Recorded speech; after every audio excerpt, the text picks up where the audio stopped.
ओम नमः शिवाय। मेरे प्यारे शिव भक्तों, आपने कभी खुद से यह सवाल पूछा है कि जो बातें हम सालों से सुनते आए हैं, क्या वह सच में सच है या बस डर और अंधविश्वास का जाल है? खासकर जब बात आती है मासिक धर्म और मंत्र साधना की, तो अचानक समाज का व्यवहार बदल जाता है।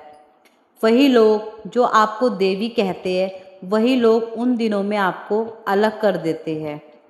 आपको लगता है जैसे कि आप पवित्र नहीं रही, जैसे आप बहुत गलत हो गई है। लेकिन जरा रुकिए, आज हम इस भ्रम के पर्दे को हटाने वाले हैं, क्योंकि सच्चाई डर में नहीं छिपती, सच्चाई हमेशा ज्ञान में मिलती है। नमस्कार, आप देख रहे हैं राशिका चैनल, और आज का यह विषय सिर्फ एक वीडियो नहीं है, यह एक जागरण है, एक ऐसा सच जिसे समझना बहुत ज़रूरी है, खासकर उन सभी माताओं, बहनों और साधकों के लिए जो सच्ची साधना करना चाहते हैं, ना कि दिखावे की। देखिए, सबसे पहले एक बात अपने मन में बिल्कुल साफ कर लीजिए। साधना का मार्ग कोई खेल नहीं, यह कोई शॉर्टकट नहीं, यह कोई जादू नहीं है कि आज मंत्र जप किया और कल सब कुछ बदल गया। जो लोग आपको यह कहते हैं कि एक रात में सिद्धि मिल जाएगी, एक रात में देवी प्रकट हो जाएगी, वह आपको सच नहीं बता रहे हैं, वह आपको भ्रम में डाल रहे हैं। असली साधना तपस्या है, धैर्य है, और सबसे बड़ा सत्य यह है कि इसमें खुद को बदलना पड़ता है। अब बात करते हैं उस विषय की जो हमेशा से विवादों में रहा है, मासिक धर्म और मंत्र जाप। बचपन से हम क्या सुनते आए हैं, इन दिनों में पूजा मत करो, मंदिर मत जाओ, मंत्र मत जपो। यहाँ तक कि कुछ लोग तो यह भी कहते हैं कि किसी को देख लो तो उसका काम बिगड़ जाएगा। अब आप खुद सोचिए, क्या सच में ऐसा हो सकता है? क्या किसी इंसान के देखने से किसी का भाग्य खराब हो सकता है? अगर ऐसा होता तो यह दुनिया कब की ख़त्म हो चुकी होती। मैं जो बात हमें बताई गई है उसका आधा हिस्सा सच है और आधा हिस्सा डर है। आधा हिस्सा सच और आधा डर मिल जाता है तो वही बनता है अंधविश्वास। देखिए, मासिक धर्म हमें कोई अभिशाप नहीं है, यह शरीर की एक प्रक्रिया है, प्रकृति का नियम है। जो चीज़ प्रकृति के अनुसार हो रही है वह कभी भी पवित्र नहीं होती। लेकिन हाँ, इस समय शरीर में बहुत बड़े बदलाव होते हैं। ऊर्जा का स्तर गिरता है, मन थोड़ा अस्थिर होता है और शरीर भी कमज़ोर हो जाता है। यहाँ से असली बात शुरू होती है, जिसे हम बहुत कम लोग समझते हैं। जब आप मंत्र जाप करते हैं तो आप सिर्फ शब्द नहीं बोलते, आप एक ऊर्जा को जागृत करते हैं। हर मंत्र एक तरंग है, एक कंपन जो आपके अंदर प्रवेश करता है, और जब शरीर पूरी तरह संतुलित होता है तब वह उस ऊर्जा को संभाल सकता है। लेकिन जब शरीर पहले से ही कमज़ोर हो, जब ऊर्जा असंतुलित हो, तब वही ऊर्जा आपको असहज कर सकती है। यही असली कारण है कि पुराने समय में कहा जाता है कि इन दिनों में गहरी साधना ना करें। लेकिन धीरे धीरे लोगों ने इस बात को मरोड़ दिया और इसे बना दिया डर। अब लोग कहने लगे कि तुम अशुद्ध हो, तुम कुछ मत करो, तुमसे सब खराब हो जाएगा। जबकि सच्चाई यह थी कि उस समय आपको आराम देना था, आपको संभालना था, ना कि आपको अलग करना था। आप एक बात समझिए, अगर किसी घर में पति रहते हैं और पत्नी को मासिक धर्म है तो यह वह खाना नहीं बनाएगी, क्या पति भूखा रहेगा? क्या यह सही है? अगर आप थोड़ा भी सोचेंगे तो आपको समझ आएगा कि यह सब बातें सबसे परे है। धर्म कभी भी इंसान को तकलीफ देने के लिए नहीं बना है, धर्म तो जीवन को बनाने के लिए बना है। अब एक और बात, बहुत लोग कहते हैं कि इन दिनों में मंत्र जप बिल्कुल नहीं करना चाहिए। लेकिन क्या ऐसा करना चाहिए? नहीं, इसका उत्तर सही नहीं है। देखिए, अगर आप बैठकर लंबी साधना करते हैं, घंटों तक मंत्र जप करते हैं, तो उस समय यह ठीक नहीं है, क्योंकि शरीर उस ऊर्जा को संभाल नहीं पाएगा। लेकिन इसका मतलब यह नहीं है कि आप भगवान का नाम भी नहीं ले सकते। अगर आपके मन में श्रद्धा है, अगर आपके अंदर भक्ति है, तो आप मन ही मन जाप कर सकते हैं। आप राम बोल सकते हैं, शिव बोल सकते हैं, आप अपने गुरु मंत्र का स्मरण कर सकते हैं। भक्ति को कोई रोक नहीं सकता। भक्ति शरीर से नहीं, मन से होती है। इसीलिए मैं भी ऐसे कई उदाहरण है जब संकट के समय व्यक्ति ने सिर्फ नाम जप किया और भगवान ने उसकी रक्षा करी। क्योंकि भगवान को आपके शरीर की स्थिति से फर्क नहीं पड़ता, उन्हें आपके भाव से फर्क पड़ता है। अब एक और बड़े भ्रम को तोड़ते हैं। लोग कहते हैं कि अगर महिला इन दिनों में कुछ करती है तो उसका फल खराब होता है या दूसरों को नुकसान होता है। यह बिल्कुल गलत है। कोई भी इंसान इतना शक्तिशाली नहीं है कि सिर्फ उसके होने से किसी का भाग्य बदल जाए। यह सब डर फैलाने वाली बातें हैं जिनका कोई वैज्ञानिक या आध्यात्मिक आधार नहीं है। लेकिन हाँ, एक चीज़ ज़रूर है और वह है आपकी स्थिति। अगर खुद ही कमज़ोर महसूस कर रहे हैं, अगर आपका मन स्थिर नहीं है, तो आपको आराम करना चाहिए। साधना को मजबूरी मत बनाइए, उसे प्रेम बनने दीजिए। अब आप सोच रहे होंगे कि अगर कोई अनुष्ठान चल रहा हो, जैसे 21 दिनों का जप, और बीच में ही मासिक धर्म आ जाए, तो उस टाइम क्या? इसका जवाब बहुत सरल है, लेकिन बहुत कम लोग बताते हैं। उस दिन से लेकर जितने दिन यह स्थिति रहती है, आप उस समय को छोड़ दीजिए और जब आप पूरी तरह से ठीक हो जाए, स्नान करके फिर से शुरू करें और आगे के दिन पूरे करें। साधना कोई परीक्षा नहीं है जहाँ फेल हो जाओगे। साधना तो एक यात्रा है जिसमें आप खुद को समझते हैं। सबसे बड़ा गुरु आपका अनुभव है। आपकी बॉडी आपको बता देती। अगर आप ध्यान से महसूस करेंगे तो आपको खुद समझ आएगा कि कब आपको आराम करना चाहिए और कब साधना कर सकते हैं। और सबसे ज़रूरी बात, किसी भी महिला को यह महसूस मत कराइए कि वह उन दिनों में कमतर है या अशुद्ध है।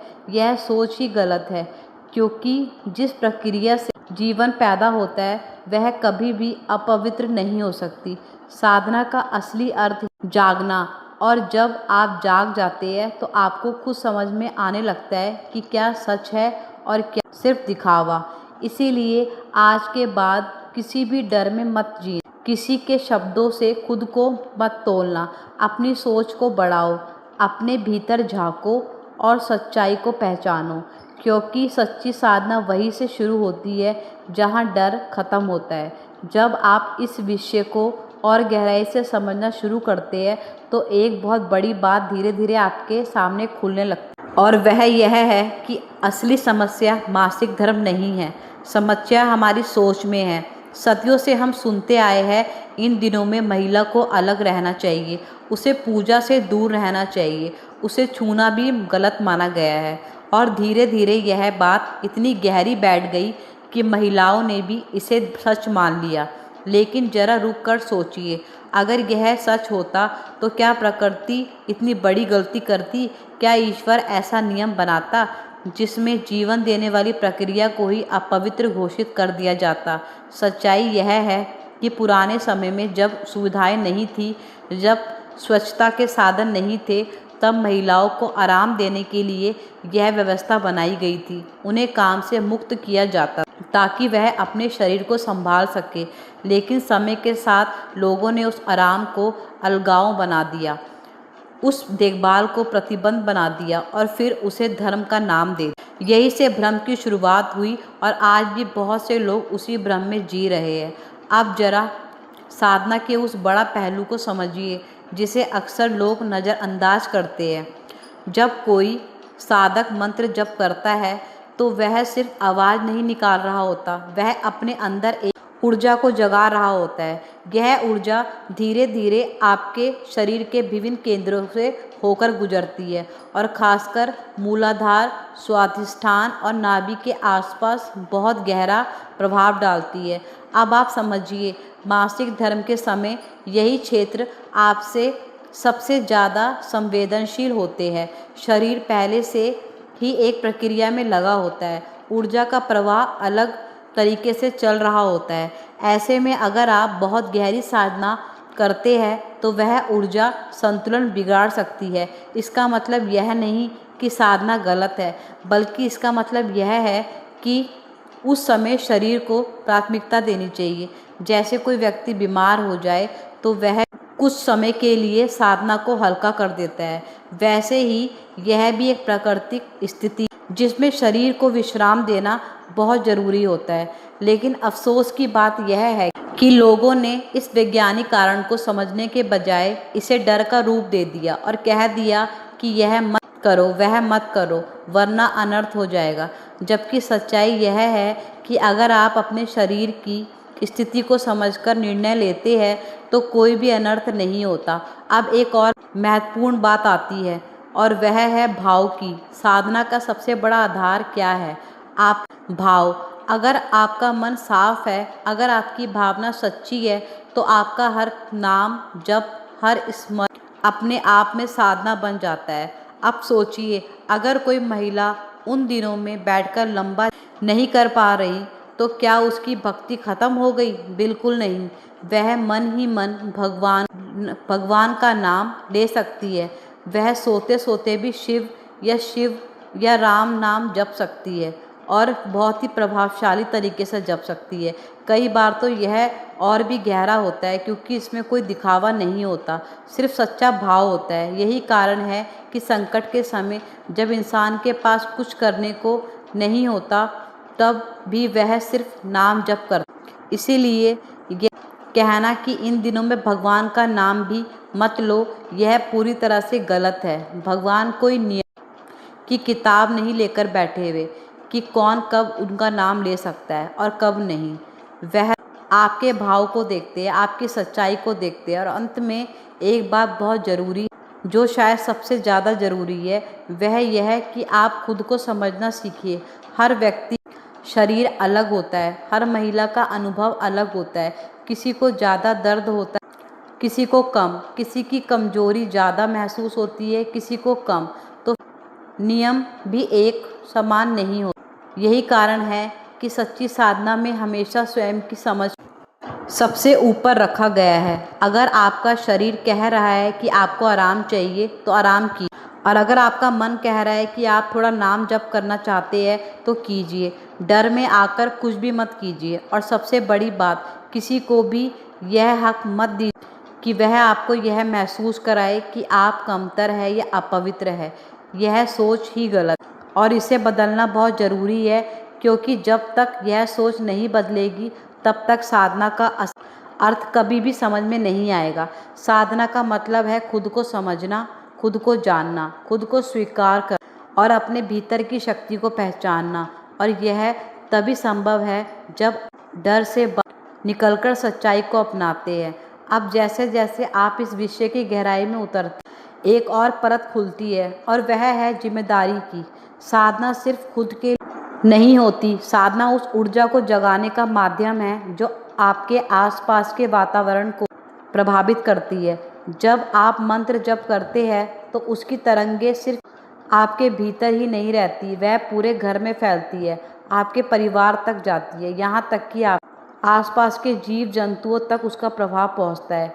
आपने कई बार देखा होगा, जहाँ नियमित रूप से मंत्र जाप होता है वहाँ का वातावरण अलग ही शांत और पवित्र होता लगता है। लेकिन इसका दूसरा पहलू भी है। अगर उस समय घर में कोई ऐसा व्यक्ति हो शारीरिक या मानसिक रूप से असंतुलित स्थिति में है तो वह उस ऊर्जा को पूरी तरह ग्रहण नहीं कर पाता। इसीलिए पुराने समय में कहा गया है कि साधना को थोड़ा हल्का रखा ताकि सबका संतुलन बना रहे। लेकिन इस बात को भी लोगों ने गलत तरीके से फैलाया और इसे बना दिया कि तुम अलग हो जाओ, तुमसे सब खराब हो जाएगा। जबकि सच्चाई यह थी कि सबको संतुलन में रखना था, ना कि किसी को अलग करना था। आपको एक और गहरी बात समझनी होगी और वह है साधना का असली उद्देश्य क्या है। क्या साधना सिर्फ नियमों का क्या साधना सिर्फ यह देखना है कि हमने कितने मंत्र जप किए? नहीं, साधना का असली उद्देश्य है अपने भीतर के अहंकार को ख़त्म करना, अपने भीतर की शुद्धता को पहचान। और जब आप इस स्तर पर पहुंचते हैं तब आपको यह समझ में आने लगता है कि बाहरी नियम से ज़्यादा महत्वपूर्ण आपकी आंतरिक स्थिति। अगर आपका मन शांत है, अगर आपका भाव सच्चा है, तो आप जहाँ भी है वैसे भी वही साधना कर सकते हैं। लेकिन अगर आपका मन डर और भ्रम से भरा हुआ है, तो चाहे आप मंदिर में बैठकर भी जप करें, वह उतना प्रभावी नहीं होगा। इसीलिए ज़रूरी है कि आप पहले अपने मन को साफ करें, अपने भीतर से उन सभी गलत धारणाओं को निकालें जो आपको कमज़ोर बनाती है, क्योंकि साधना आपको मजबूत बनाने के लिए है, आपको डराने के लिए नहीं। और अब बात आती है उन लोगों की जो बिना समझे बिना जाने दूसरों को डराते हैं। कुछ लोग बड़े बड़े शब्दों का इस्तेमाल करके पुराणों का नाम लेकर आपको यह महसूस कराते हैं कि अगर आपने उनकी बात नहीं मानी तो कुछ अनर्थ हो जाएगा। लेकिन सच्चाई यह है, सच्चा ज्ञान कभी डर पैदा नहीं करता। सच्चा ज्ञान हमेशा आपको स्वतंत्र बनाता है। अगर कोई आपको डराकर कुछ सिखा रहा है तो समझ जाइए कि वहाँ कुछ न कुछ गलत जरूर हो रहा है। हर बात को आंख बंद करके मानिए, सवाल कीजिए, समझिए और फिर निर्णय लीजिए, क्योंकि भगवान ने आपको बुद्धि इसलिए दी है ताकि आप सही और गलत में फ़र्क कर सके। और जब आप यह फ़र्क समझ जाते हैं तब कोई भी आपको भ्रमित नहीं कर पाता। इसीलिए आज इस वीडियो के माध्यम से मैं आपसे बस इतना कहना चाहती हूँ कि अपने आप पर भरोसा करना सीखिए, अपनी समझ को बढ़ाइए और सबसे ज़रूरी अपने शरीर और अपने मन की बात सुनिए। मासिक धर्म कोई कमजोरी नहीं है, यह आपकी शक्ति का प्रतीक है, यह प्रकृति का वरदान है और इसे सम्मान के साथ स्वीकार करना चाहिए।